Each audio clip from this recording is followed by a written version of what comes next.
for the invitations to share the collective position of the Civil Society Financing for Development Group, which has been also articulated in a document that has been shared in English, French, Spanish, and German. So I trust the member states can also appreciate the comments therein included.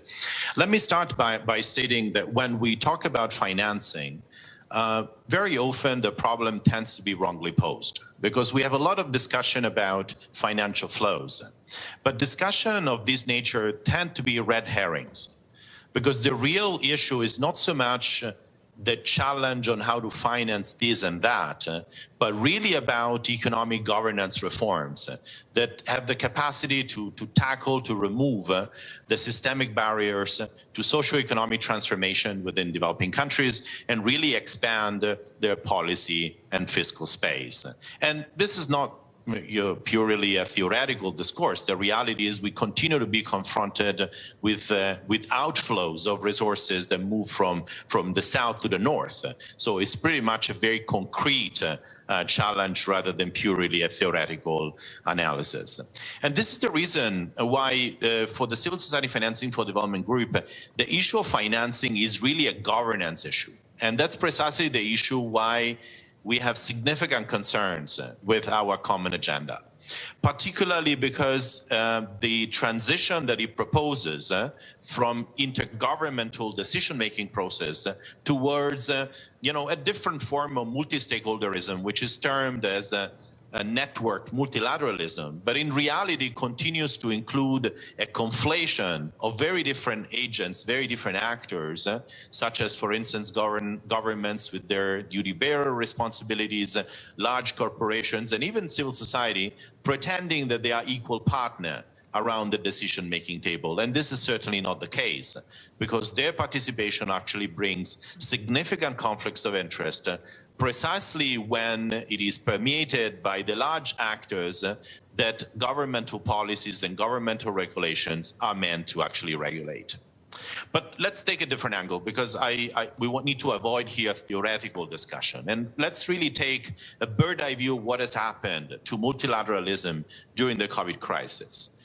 Indeed, we have seen a lot of activity under the United Nations, with a lot of theatrical meetings with many member states, including with their highest representatives. But the reality is that beyond these well-choreographed meetings, most of the decisions have actually been taken within developed country clubs. We have seen during this particular phase a new tax deal by the rich and for the rich, as civil society has defined it, cooked under the OECD, within the OECD kitchen. We've seen an inadequate response to the conditions of debt distress with the continuation of lenders-dominated frameworks without legal framework that could really bring to the table properly the private sector. A big push to technology giants, and many others. So what has really happened is that on one hand, we had these theatrical discussions in the United Nations, but decisions were actually concentrated within traditional developed country dominated institutions and very often consolidating frameworks that have actually taken us here, that have not worked. And this is the reason why we have significant concern with our common agenda, because many of its proposals will actually deepen and even institutionalize this approach. And this is not what we need.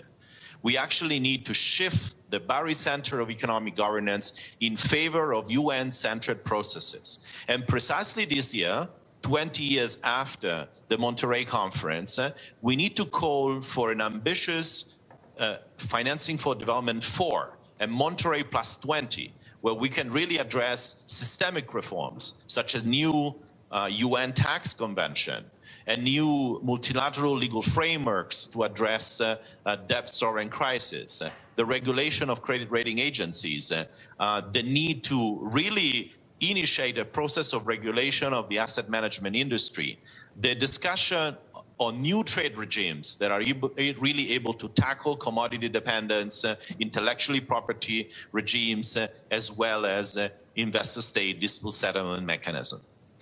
We don't need our common agenda for this.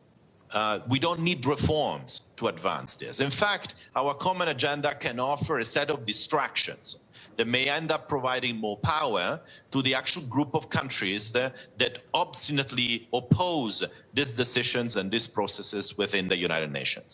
So to conclude, we really call on UN member states to reject the governance proposals included in our common agenda, endorse unhesitantly an ambitious Monterrey +20 process where intergovernmental decision-making with the true participation of all countries, including developing countries with full voice and voting power, and mechanisms of participation of civil society, social groups, and societal constituencies can really lead to a new global economic consensus that puts people and planet truly at the center of the development agenda. Thank you.